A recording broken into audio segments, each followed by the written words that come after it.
আসসালামু আলাইকুম, আমি আশফাকুজ্জামান। আবার চলে আসলাম একটা চাকরির বিজ্ঞপ্তি নিয়ে। তাহলে চলুন সরাসরি দেখে আসি চাকরির বিজ্ঞপ্তিটা। ভিডিওটা শুরু করার আগে একটা কথা বলে নেই, আপনারা যে যেখানে আছেন সাবধানে থাকবেন, সতর্ক থাকবেন, আর প্রতিদিন চাকরির ভিডিও পেতে চ্যানেলটা সাবস্ক্রাইব করে পাশে থাকা নোটিফিকেশন বাটনটা ক্লিক করে রাখবেন। তাহলে চলেন আজকের বিজ্ঞপ্তি নিয়ে কথা বলি। আজকে আমরা কথা বলবো হচ্ছে ইউনেস্কো নিয়ে। বাংলাদেশ ইউনেস্কো তার একটা চাকরির সার্কুলার পাবলিশ করছে। আজকে আমরা সেটা নিয়ে কথা বলবো। এটা হচ্ছে ইউনেস্কোর অফিসিয়াল যে ওয়েবসাইট, সে অফিসিয়াল ওয়েবসাইটটা ভিডিও ডিসক্রিপশন আমি একটা লিঙ্ক দিয়ে দিব, সার্কুলার লিঙ্ক। ওইটা ক্লিক করলে এই ডিটেলসটা আপনারা এখানে পেয়ে যাবেন। আর যদি তাদের ওয়েবসাইটে যেতে চান, সরাসরি careers.unesco.org-তে এই লিঙ্কটাতে গেলেই ডিটেলসটা পেয়ে যাবেন। আপনাদের সুবিধার জন্য ভিডিও ডিসক্রিপশন আমি একটা লিঙ্ক দিয়ে দিব, এটা ক্লিক করলে ডিটেলস পাবেন, সমস্যা নেই। প্রথম হচ্ছে পজিশনটার নাম তারা এখানে দিয়ে দিয়েছে যে অ্যাডমিনিস্ট্রেটিভ অ্যান্ড লজিস্টিক অ্যাসিস্ট্যান্ট। ঠিক আছে, প্যারেন্ট সেক্টর ফিল্ড অফিসার, মানে ফিল্ড অফিস। ঠিক আছে, ডিটি স্টেশন হবে ঢাকাতে। জব ফ্যামিলি হবে field operations coordinations. Type of contact হবে নন স্টাফ। লেভেল হচ্ছে SB2। ডিউরেশন কন্ট্যাক্ট 1 ইয়ার, 1 বছরের জন্য।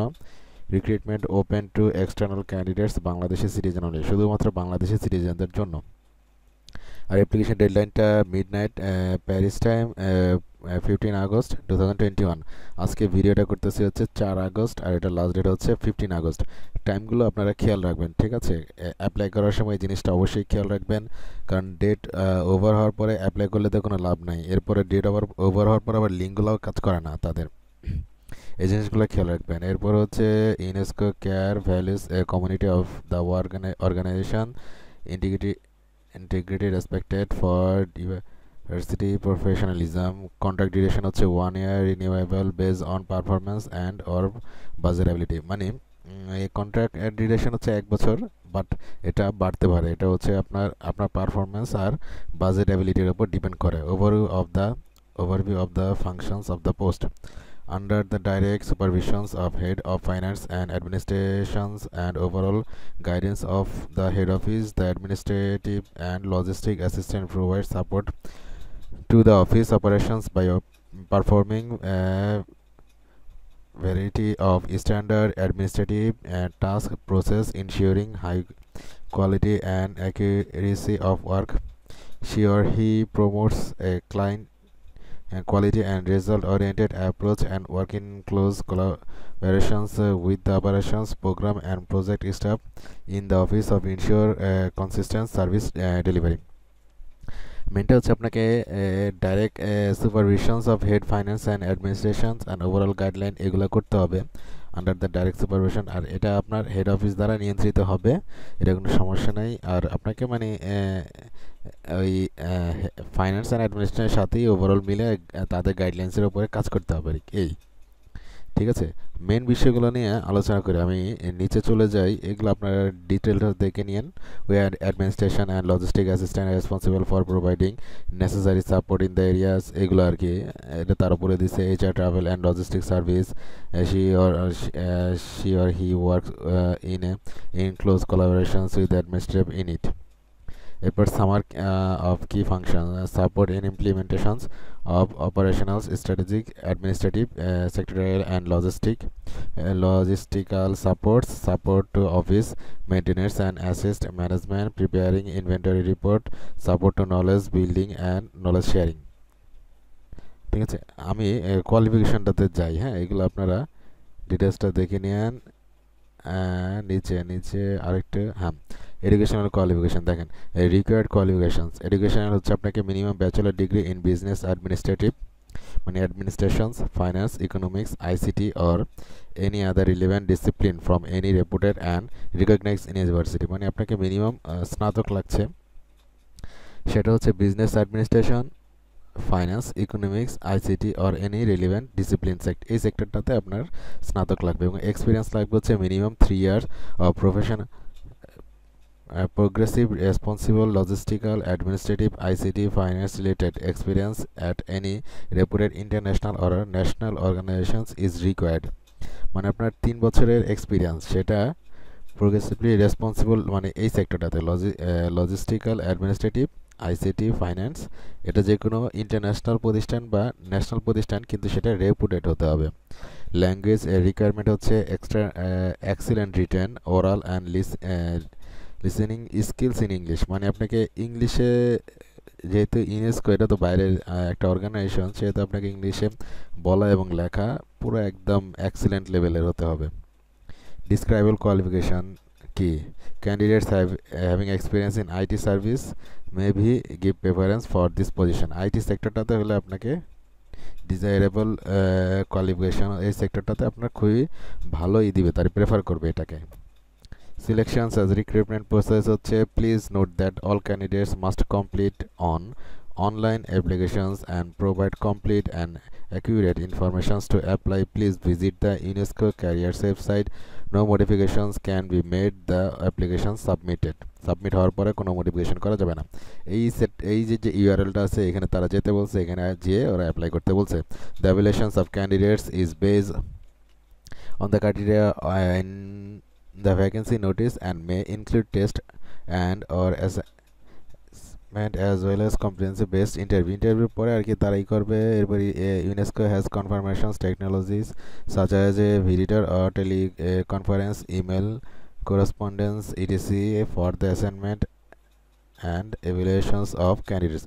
Please note that only selected candidates will be further contact and candidates in the final selection step will be subject to reference checks based on the information provided। মানে শুধুমাত্র selected, তারা যে only selected ক্যান্ডিডেটের সাথে তারা যোগাযোগ করবে এই বিষয়টা তারা উল্লেখ করছে, ঠিক আছে।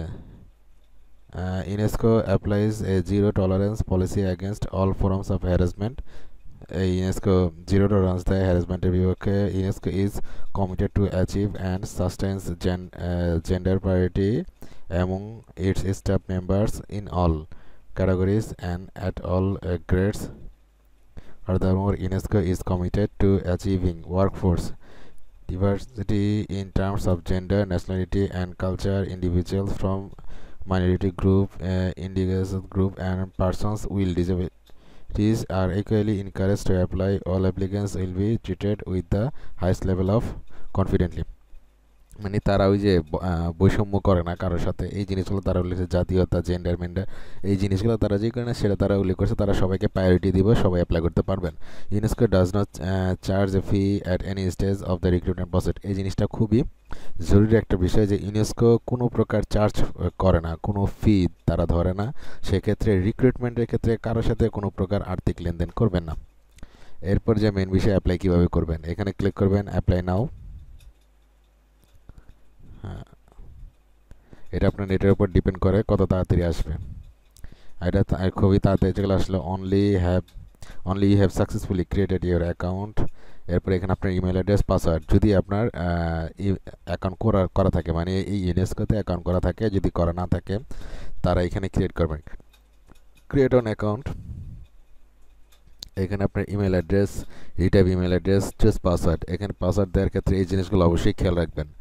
পাসওয়ার্ড মাস্ট হ্যাভ 8টা ক্যারেক্টার দিতে হবে, 18 ক্যারেক্টারের ওপর দেওয়া যাবে না, মানে মিনিমাম 8টা আপনাকে দিতে হবে, মিনিমাম 8টা ক্যারেক্টার।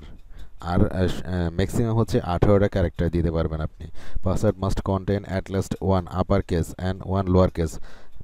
এই যে পাসওয়ার্ডটা দিবেন সেটার একটা যাতে বড় হাতের হয় এবং আর একটা যাতে ছোট হাতের হয়। সব বড় হাতে দিতে পারবে না, সব ছোট হাতে দিতে পারবে না, একটা বড় একটা ছোট হাতের মাস্ট বি থাকতে হবে। ধরেন আপনার নামের প্রথম অক্ষরটা বড় দিলেন আর শেষের সবগুলো ছোট দিলেন।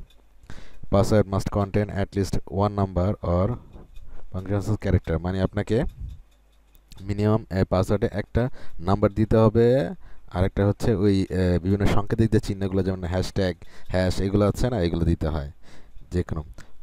Password must not contain space or Unicode character, মানে পাসওয়ার্ডের ভিতরে কোনো স্পেস দিতে পারবেন না।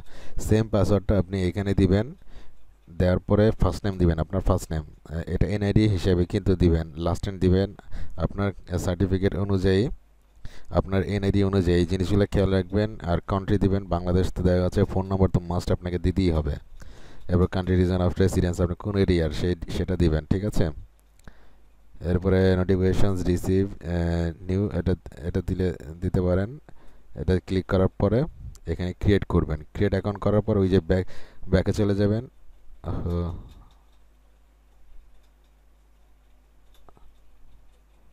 হ্যাঁ, ব্যাকে গেলে ওই যে আপনি যে সাইন ইনের যে প্রসেসটা আছে, এই যে হ্যাঁ, এখান থেকে ইমেল অ্যাড্রেস সেই পাসওয়ার্ডটা দিয়ে সাইন ইন করে এবং আরও কিছু এডুকেশনাল কোয়ালিফিকেশনের বিভিন্ন জিনিস এগুলো এখানে অ্যাড করতে হয়। এটা অ্যাড করে তারপরে এখান থেকে সাইন ইন করে তারপরে সাবমিট করে দেবেন। কোনো সমস্যা হলে ভিডিও নিচে কমেন্ট করেন, আমি তখন সেটা নিয়ে আলোচনা করে দেবো। তাহলে আজকে এই পর্যন্তই, ভালো থাকবেন, আল্লাহ হাফেজ।